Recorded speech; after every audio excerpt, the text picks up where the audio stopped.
Assalamualaikum warahmatullahi wabarakatuh. Di sini saya akan menjelaskan tentang dasar, tujuan, fungsi, dan ruang lingkup bahasan filsafat pendidikan Islam.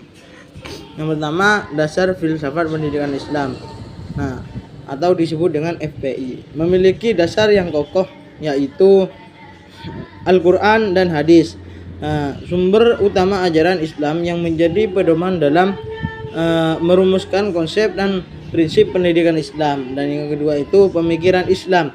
Tradisi keilmuan Islam yang kaya termasuk karya para ulama dan filsuf muslim menjadi sumber inspirasi dan rujukan dalam mengembangkan FPI. Dan yang ketiga itu realitas sosial budaya, di mana FPI ini harus mempertimbangkan realitas sosial budaya masyarakat di mana pendidikan Islam itu diterapkan.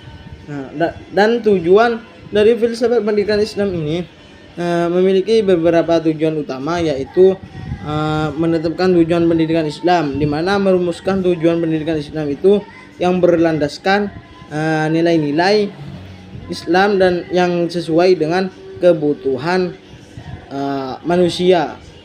Yang kedua itu mengembangkan kurikulum pendidikan Islam, yaitu menyusun kurikulum pendidikan Islam yang komprehensif dan seimbang, mencakup aspek akidah, akhlak, ilmu, pengetahuan, dan keterampilannya. Dan yang ketiga itu membentuk metode pendidikan Islam, di mana mengembangkan metode pendidikan Islam ini yang sangat efektif dan efisien untuk mencapai tujuan pendidikan yang sempurna.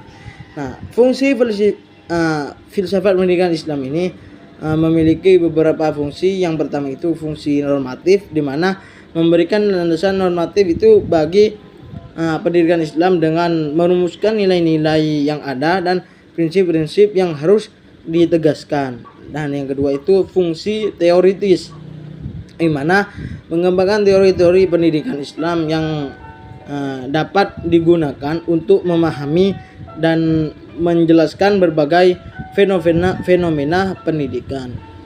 Selanjutnya itu fungsi praktik, di mana fungsi praktik itu memberikan panduan praktis yang pelaksanaannya bagi pelaksanaan itu pendidikan Islam, termasuk dalam hal-hal hukum, hal-hal kurikulum, metode, dan evaluasi. Dan yang selanjutnya itu fungsi kritis, di mana melakukan kritik terhadap praktik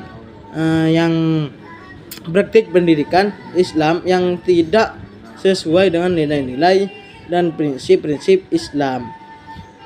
Hanya itu ruang lingkup pembahasan filsafat pendidikan Islam, di mana pembahasan FPI ini cukup luas, mencakup berbagai aspek pendidikan, antara lain itu ontologi, epistemologi, aksiologi, kosmologi, antropologi, dan pedagogi, etika, sosial, dan sejarah.